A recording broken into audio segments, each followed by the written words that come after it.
You want to avoid all criticism, never get in trouble? 3 simple steps. Say nothing, do nothing, be nothing. Unfortunately, you'll be nothing if you say nothing and you do nothing, but nobody will ever criticize you, and more, it looks like America, we're becoming a keep your head down culture.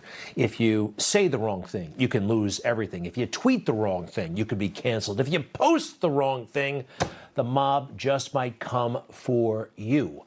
And that's for relatively nothing. Tweeting something, posting nothing. What if you actually have a big job and your job may entail shooting somebody? Now, given our culture, we're all looking over our shoulder all the time. Nobody wants to take any risks. Thankfully, we do have our first responders, but even they, I think, are spooked by the moment. Now, have you heard that the Uvalde shooter, at one point outside that school, police had a clear shot at him? Yes, a police officer had a rifle, saw him, took aim, and then asked his boss if it was okay to pull the trigger. Stunning new information details missed opportunities Uvalde police had in preventing the Robb Elementary massacre. An officer armed with a rifle had the gunman in sight as the shooter approached the school building, but didn't fire. Instead, the report indicates the officer asked his supervisor for permission to shoot the suspect. Asking the boss. Now, look, maybe the police officer was concerned about if he missed, and there's a school right there. To the report that was just issued by Texas officials, the Uvalde officer did not hear a response and turned to get confirmation from his supervisor. When he turned back to address the suspect had already entered the school. That was it, the moment of truth, and everybody understands at that point that would have been a justified use of deadly force. The shooter, the suspect, had already opened fire at the school, shooting into classrooms. What's happening here? Could it be that not only was this officer kind of spooked by our culture in general, but after how many years has it been of second-guessing cops all the time? I mean, cops are understandably perhaps not at their best right now. They're just trying to survive, let alone become great at their profession. Something else from this new report out of Texas. The 7 officers converged on rooms 111 and 112, where the shooter was at 11:37. As the officers approached the doors, the suspect began firing. This gunfire caused both teams of officers to retreat from the doors. How about that word, retreat?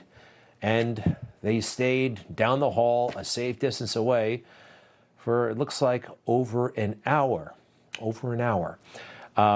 Mistakes are going to be made, and this kind of mistake, though, I do think that after what we've been through, 2 years of total insanity and that lockdown, everybody seems to be a little bit off their game. This is 2 years ago. I was actually walking home from this building at about 7 o'clock at night, and I was scared. Not because I saw a stranger, but because I saw no one, where I used to see tens of thousands of people. Take a look.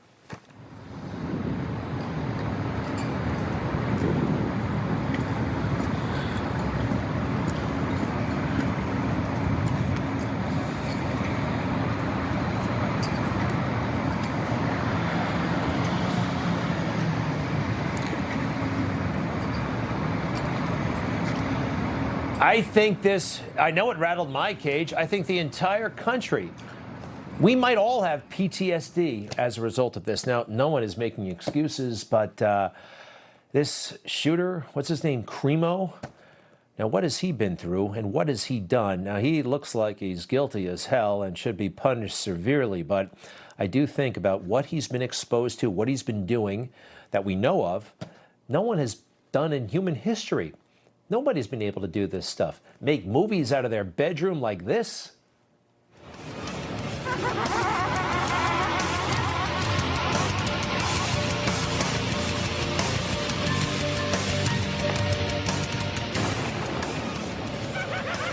All right, we can stop it right there because it gives me the creeps. All of this stuff scares me. Yeah, 100 years ago, you couldn't do this. Now everybody can do this stuff and spend all that time on the internet. I think we're going to figure out that the internet, I mean, man, for all of its for all of its gifts, for all it gives us, it's destroying people potentially.